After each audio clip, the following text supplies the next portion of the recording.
Hi, welcome thee to 5.3.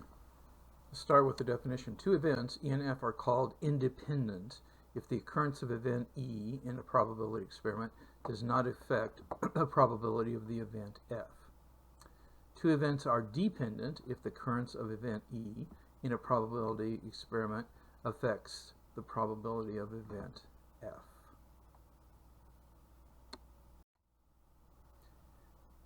There's a difference between disjoint events and independent events. They're different concepts. Recall that two events are disjoint if they have no outcomes in common. That is, if knowing that one event occurs, we know the other event did not occur. Independence means that one event occurring does not affect the probability of the other event occurring. Therefore, knowing two events are disjoint means that the events are not independent.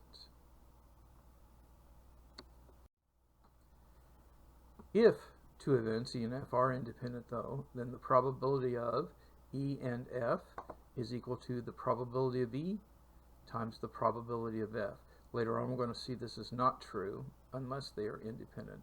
And the same thing holds if we have a whole bunch of events with we have ands on them, or intersections, then it is the product of the probabilities as long as they're all independent one with another. Let's summarize the rules of probability. I think that is useful. Okay, so the probability of any event is a number between 0 and 1 inclusive. So the probability of E is between 0 and 1.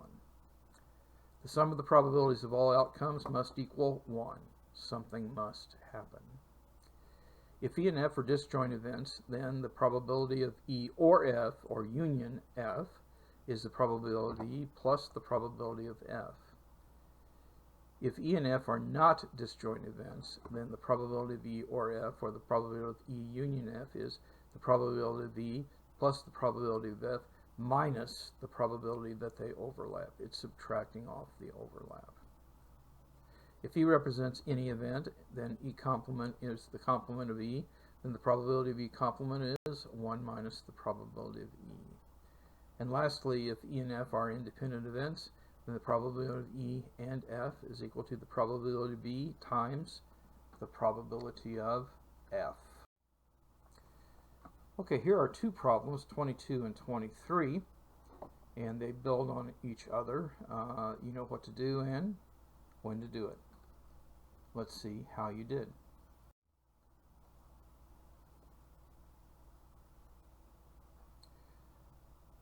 Well, the probability of one failure is 0.15. That's not unusual because it's bigger than 0.05.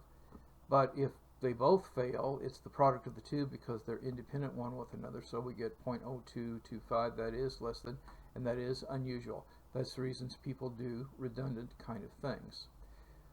Here, the probability that it succeeds is 1 minus the probability that both fail, because you have to have two failures. That's the product of the two.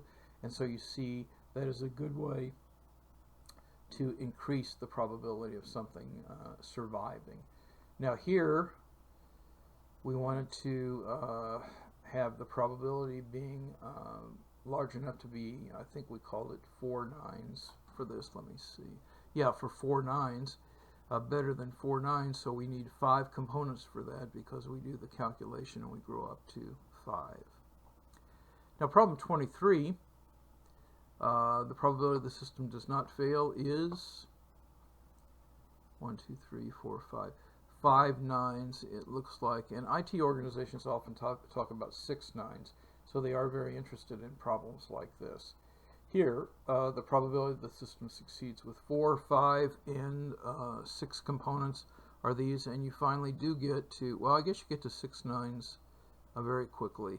But for what the problem was asking for, you needed 6 components.